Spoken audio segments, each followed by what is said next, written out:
Ya, selamat pagi. Hari ini Ibu akan mengirim materi kita untuk persiapan pertemuan tatap muka minggu ini. Ya, mata pelajaran IPA untuk anak-anak kami kelas 7.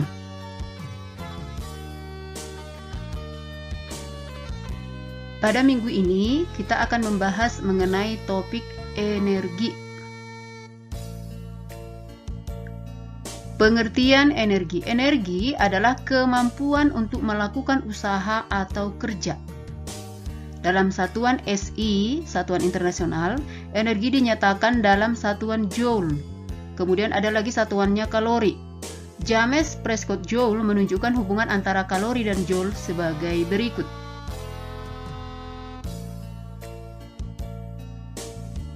Bentuk-bentuk energi. Ada beberapa bentuk-bentuk energi, yaitu energi kimia, energi kinetik, energi potensial, energi listrik, energi kalor, energi cahaya, energi bunyi, energi nuklir, dan energi biomassa. Kemudian bentuk-bentuk energi tadi dapat mengalami perubahan bentuk. Ya, dalam kehidupan sehari-hari banyak terjadi contoh-contoh peristiwa perubahan energi seperti berikut ini. Yang pertama, energi listrik untuk menyetrika. Di sana terjadi perubahan energi listrik menjadi energi kalor. Kemudian energi listrik untuk menyalakan lampu. Terjadi perubahan energi listrik menjadi energi cahaya dan energi kalor. Kemudian ada energi listrik untuk menghidupkan radio. Di sana terjadi perubahan energi listrik menjadi energi bunyi. Energi listrik untuk menghidupkan kipas angin. Di sana terjadi perubahan energi listrik menjadi energi kinetik.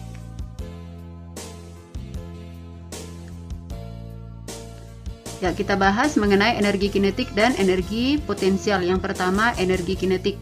Energi kinetik adalah energi yang dimiliki benda yang bergerak. Ya, karena bendanya bergerak, maka ciri khas dari energi kinetik adalah memiliki kecepatan. Kita hitung dengan menggunakan rumus EK sama dengan setengah dikali M dikali V kuadrat, ya, dengan keterangan sebagai berikut.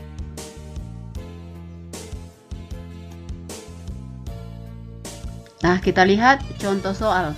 Tentukan energi kinetik yang dimiliki atlet peloncat indah jika massa tubuhnya 50 kg dan meloncat dengan kecepatan 2 meter per sekon. Nah, kita buat penyelesaian, ya. Kita buat dulu diketahui ditanya. Ya, seperti yang sudah Ibu jelaskan pada pertemuan tatap muka, ketika kita menyelesaikan soal IPA maka harus kita selesaikan dengan runut, ya.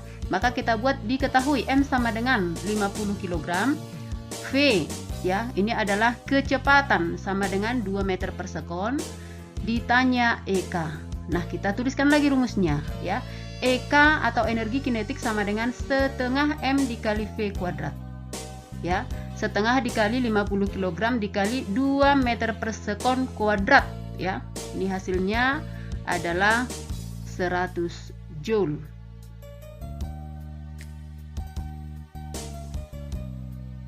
Kita lanjutkan mengenai energi potensial. Energi potensial adalah energi yang dimiliki oleh suatu benda karena letak atau kedudukannya. Nah, ciri khas dari energi potensial adalah memiliki H. Ya, kalau pada energi kinetik tadi memiliki kecepatan atau V, maka energi potensial memiliki H, ya, kedudukannya. Kita lihat rumusnya EP, energi potensial sama dengan M dikali G dikali H, ya, dengan keterangan sebagai berikut.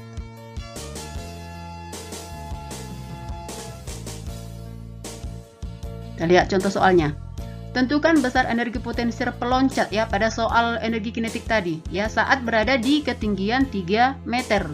Jika G atau percepatan gravitasi sama dengan 10 meter per sekon kuadrat. Nah, kita buat lagi secara runut, ya.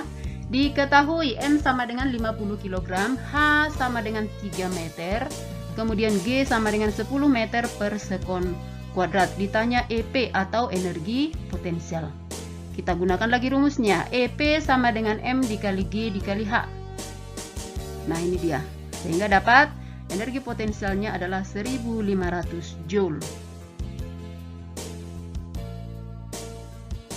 Nah, terdapat juga rumus untuk menghitung kecepatan benda saat menyentuh tanah, ya, sebagai berikut. V sama dengan akar dari 2 dikali G dikali H. kita langsung masukkan rumus tersebut ke dalam contoh soal ya. Kita menggunakan rumusnya ke dalam soal. Sebuah kelapa dengan massa 2 kg tergantung di pohon setinggi 5 meter. Percepatan gravitasi 10 meter per sekon kuadrat. Hitunglah energi potensial dan energi kinetik. Nah, untuk penyelesaiannya langsung kita buat dulu diketahui dan ditanya ya. Diketahui M-nya 2 kg hanya 5 meter, G-nya atau percepatan gravitasinya 10 meter per sekon kuadrat, ditanya EP dan EK. Nah, kita buat EP, kita gunakan lagi rumusnya. EP sama dengan M dikali G dikali H. Ya, kita masukkan angkanya. Ya, hasilnya adalah 100 Joule. Kemudian untuk EK sama dengan setengah dikali M dikali V kuadrat. Karena V-nya belum dapat, maka V-nya kita hitung dengan menggunakan rumus yang ini. Ya, maka kita buat dulu. V sama dengan akar dari 2 dikali G dikali H. Dapat dia V atau kecepatannya 10 meter per sekon. Maka kita gunakan rumus EK sama dengan setengah M dikali V kuadrat. Dapat hasilnya 100 Joule. Nah, kita lihat sumber energi. Terdapat dua, ya. Ada sumber energi yang tidak dapat diperbaharui, yaitu sumber energi yang persediaannya terbatas di alam dan suatu saat akan habis jika terus-menerus dipakai. Ini contohnya. Kemudian yang kedua adalah sumber energi yang dapat diperbaharui. Sumber energi yang dapat diperbaharui adalah sumber energi dengan jumlah tidak terbatas. Ini contohnya. Nah, kita lihat mengenai hukum kekekalan energi. Hukum kekekalan energi menyatakan bahwa energi tidak dapat diciptakan dan tidak dapat dimusnahkan.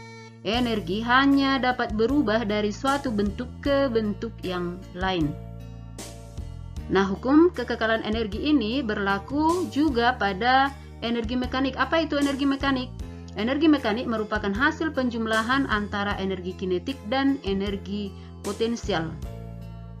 Dengan rumus EM sama dengan EK ditambah EP dengan keterangan sebagai berikut.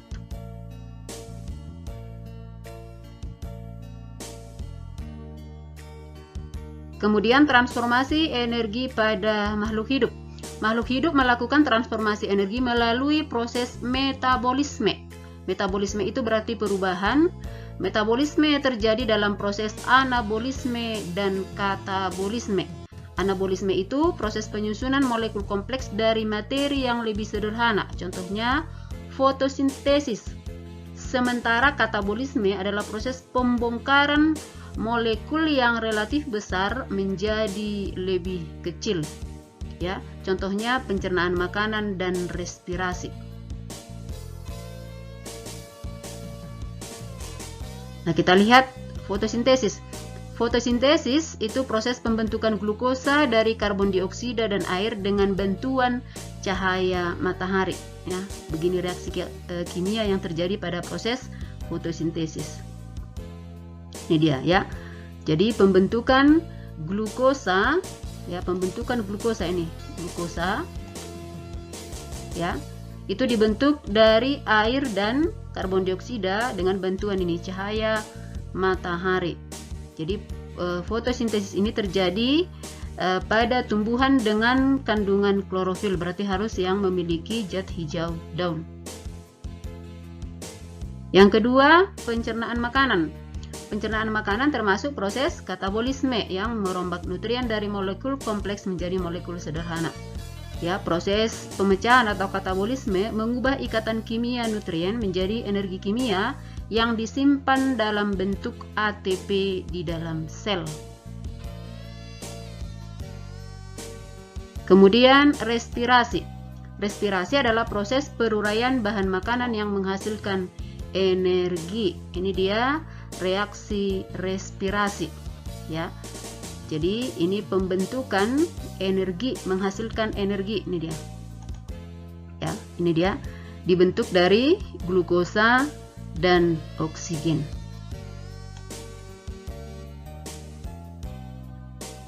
Nah, demikian materi kita. Ini adalah bahan yang akan Ibu kirimkan di Google Classroom kita.